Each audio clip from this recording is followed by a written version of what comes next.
Hi guys, it's Shannon.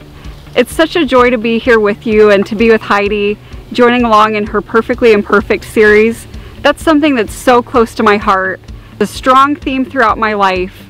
You know, looking back, my life has just turned out so differently than I ever expected and that I ever planned. When I was a little girl, I had the ideas that probably many of you had or have. I hoped after I met my husband Corey that our kids would all look like him. I didn't really want them to get stuck with my big sticking out ears or my knobby knees. I'll have his dark hair and his bright blue eyes. I had names picked out for them. What I didn't know and what I never could have imagined was that we would end up on a hard road of infertility. I remember it feeling so much like a roller coaster every month. You go slowly up the hill and you've got, you know, the anticipation is building and you're hoping and praying that it's gonna work. And you're just desperate to start your family. I mean, we were just ready. We had waited, you know, 6 years into our marriage before we started trying to have a family. And so now that I'm ready, let's do this. And of course, that's not how it happened. So we'd reach the top of that hill and we would just plunge down every month. It wasn't long before we just knew our faith in God. We began to understand and hear from Him that this is just simply not the way our family was going to be created. So fast forward, we've got 4 beautiful children. They're funny and kind of weird, which we love. They've got a lot of personality, a lot of big ideas, and we share DNA with none of them. At home, we have 3 kids. Calvin is 10. He was born in South Korea. Ruby is 9. She was born not far from where we live. We have an open adoption with her birth mom and her birth family. Silas is 7, and he's also from South Korea. And then the newest addition to our family is actually our oldest child.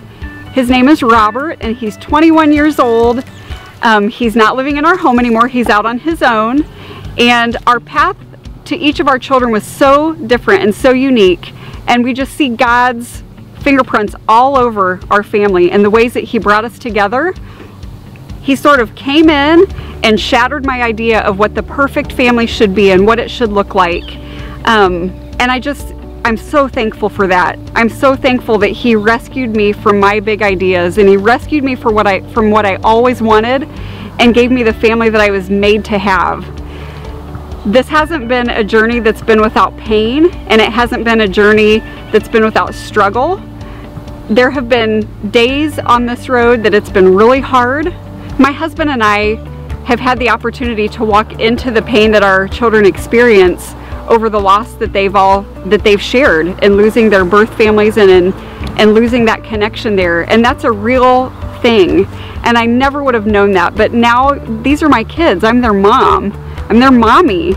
And so I get to be up close and personal and walk them through some of that pain as best that I can and hold their hand and pray for them, pray with them, and promise them that they don't have to choose between their love for me and their love for their birth mom. There's room enough for all of us. So I'm gonna share some pictures and write a little bit. I'm an author, and so I think best through writing and through words.